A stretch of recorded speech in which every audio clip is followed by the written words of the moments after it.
এবার বুঝি গদি মিডিয়ার স্বপ্ন সার্থক হয়েছে। এতদিন হিন্দু মুসলমান করে করে করে করে অন্য সম্প্রদায়ের মধ্যে মুসলিমদের ব্যাপারে যে বিষটা ঢুকাতে সম্ভব হয়নি, এবার খুব সহজে হয়ে যাবে। কি করে? এই যে জঙ্গি জঙ্গি রব উঠছে চারিদিকে, এখন বোধহয় তাদের স্বপ্ন সার্থক হয়ে যাবে। একেবারে হিটলারই কায়দায়, হিটলারের নাৎসি বাহিনীর কায়দায়, হিটলার ক্ষমতায় আসার পূর্বে থেকে শুরু করে ক্ষমতায় থাকা পর্যন্ত যে ইহুদি জাতি জার্মানির জন্য ক্যান্সার, জার্মানির জন্য, জার্মানির সভ্যতার ক্যান্সার, জার্মানির জাতির ক্যান্সার, জার্মানির সমস্ত কিছুতে উন্নয়নের বাধা একমাত্র ইহুদি জাতি। এবং পরবর্তীকালে কাউকেই ছাড়েনি হিটলার, তার যারা বিরোধী ছিল সবাইকে একে একে ধ্বংস করেছিল। একইভাবে আমাদের আজকের জামানায় মোদি সরকার যে বিষ, বিজেপি সরকার যে বিষ মিডিয়ার মাধ্যমে, তাদের মিডিয়ার মাধ্যমে ছড়াচ্ছে, আজকে অলরেডি পশ্চিমবাংলার মানুষের মধ্যে একটা শ্রেণীকে ঢুকিয়ে দিতে পারবে যে মুসলমানরা সত্যিকারই তাদের মাদ্রাসায়, তাদের মসজিদে, তাদের বাড়িতে, তাদের মনে জঙ্গি কার্যকলাপ হয়। লাগাতার যে প্রচার, আজকে মেইন স্ট্রিম মিডিয়া যেভাবে প্রচার করছে একতরফাভাবে, আজকে একজন সাধারণ ইউটিউবার থেকে শুরু করে যারা ফেসবুক নিউজ করে তারা পর্যন্ত আজকে খুব ব্যঙ্গ করে বলছেন যে মাদ্রাসায় কি শিক্ষা দেওয়া হয়, সরকার কি দেখছে না, সরকার কি জানে না। বড় অবাক লাগে যে আপনারা ইতিপূর্বে অনেক তদন্ত চালিয়েছেন। মাদ্রাসায় ওই নুরানি কায়দা, আপনারা যেটা বাংলায় বলে বর্ণমালার বই, সেই নুরানি কায়দাকে দেখে বলেছেন যে আল কায়দার বই। আপনারা ওই বাসন মাজা সার্ফকে বলেছেন যে বিস্ফোরক। আপনারা ওই রাত্রের পাহারায়, ইট ভাটায় পাহারা দেয় লাঠি সোটা নিয়ে, সেই লাঠি সোটাকে বলেছেন তীর বল্লম।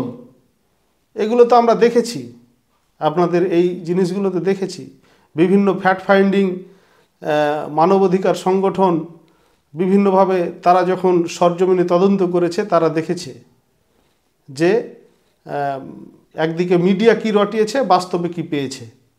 আমরা এটাও তো দেখেছি যে ইউএপিএ যখন আনা হয়, টাডা পোডা বাদ দিয়ে যখন ইউএপিএ আনা হয়, সেই সময় প্রায় 60,000-এরও অধিক মানুষকে ইউএপিএ আইনে অ্যারেস্ট করা হয়। দীর্ঘদিন 14-15 বছর জেল খাটার পর তাদেরকে বেকসুর খালাস করা হয়। প্রায় 60,000-এর মধ্যে 54-55,000 মানুষকে বেকসুর খালাস করা হয়। এদেশের বিচার ব্যবস্থা তাদের বিচার করতে পারেনি, তার কারণ উপযুক্ত প্রমাণ তাদেরকে পাওয়া যায়নি, তাদের কাছে পাওয়া যায়নি। আজকে এগুলো তো আমরা জানি, তারপরে আমাদেরকে ভীত সন্ত্রস্ত করা হচ্ছে। আমরা এতটুকু বলবো,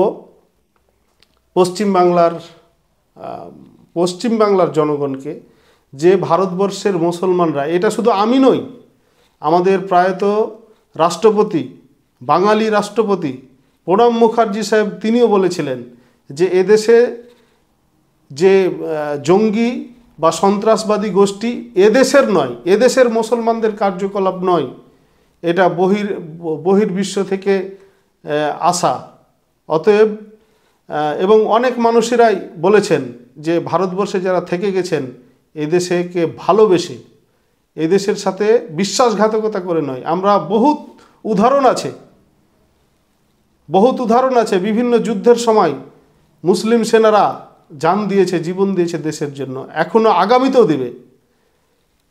আর আমরা যদি গরু পাচার করে শুভেন্দুবাবু চিল্লাচ্ছেন, আমরা গরু পাচারে প্রধান পাণ্ডা ছিল একজন বিএসএফ, সে আমাদের পশ্চিমবাংলার নয়, নন বেঙ্গলি, যিনি কোটি কোটি টাকা ইনকাম করেছে, টাকা খেয়ে গরু পাচারের সাথে যুক্ত ছিল, তিনি লাইন দিয়েছিল। বিএসএফেরা দাঁড়িয়ে থেকে গরু পাচার করেছে, বাংলাদেশের সাথে যে কোনো এখনও যদি পাচার কার্য সম্পন্ন হয় বিএসএফের সহযোগিতায় হয়, কোনো মুসলমান নেতা বা কোনো মুসলমানদের প্ররোচনায় সেটা হয় না। আপনাদেরই বিএসএফ, কেন্দ্র সরকার তারাকে পরিচালনা করে। আজকে যদি জঙ্গি ঢুকে তাহলে কোনো মুসলমানদের দায় না, সেটা প্রথম দায় নেবে বিএসএফ। আপনার 100 মিটার, 100 মানে কিলোমিটার নয়, 1 কিলোমিটার নয়, 100 মিটার পর পর যেখানে বিএসএফ পাহারা থাকে 24 ঘন্টা, সেখানে জঙ্গি ঢুকে কি করে? তারপরে কাঁটাতারের বেড়া। আজকে কি বুঝাচ্ছেন? আমি ভিডিওটা আজকে বানাতাম না, বা আমি এই সোশ্যাল মিডিয়ার মাধ্যমে এসব কথা বলতাম না, কিন্তু আজকে একজন ইউটিউবার যাকে আমি সাবস্ক্রাইব করেছি, যার বক্তব্য আমি মন দিয়ে শুনি প্রত্যেকটা ভিডিও, সেও একই কথাই বলছেন যে মাদ্রাসা, একদম ব্যঙ্গ করে বলছেন মাদ্রাসায় তাহলে কি হয়। আরে আপনারা বোঝায় মনিরুল একটা মাদ্রাসা খুলেছিল, সেখানে 10-12টা ছাত্র ছিল, সেই 10-12টা ছাত্রকে তিনি মগজ ধোলাই করছিলেন। মুসলমানরা এতই বোকা যে তাকে ওই জঙ্গি কার্যকলাপে সহযোগিতা করবে, ওই মগজ ধোলাই করতে দিবে। ছি, আপনাদের এত মুসলমানদের সম্বন্ধে এত এই বিজেপির মিডিয়া, সরকারের গদি মিডিয়ার দ্বারা প্রভাবিত হয়ে আপনারা এসব কথা মুসলমানদের সম্পর্কে ভুল ধারণা ছড়িয়ে দিচ্ছেন। এটা কখনোই কাম্য নয়, সভ্য মানুষের এটা কাম্য নয়। আমরা বহুবার দেখেছি যে এটা সরকারের, এবং আজকে যে সরকার ইসলামোফোবিয়া, ইসলামের প্রতি, মুসলমানদের প্রতি বিদ্বেষ ঢুকিয়ে দেওয়ার জন্য, হিটলার যেভাবে ইহুদিদের ব্যাপারে অন্য জাতির কাছে বিদ্বেষ ঢুকিয়ে দেওয়া হয়েছিল এবং সে টিকে থাকার জন্য সেই বিদ্বেষকে কায়েম রেখেছিল, একইভাবে আমাদের এই রাষ্ট্র, এখনকার যে সরকার, এই কাজটাই করে চলেছে। আর আজকে সমস্ত মিডিয়া তাদেরকে সহযোগিতা করছে।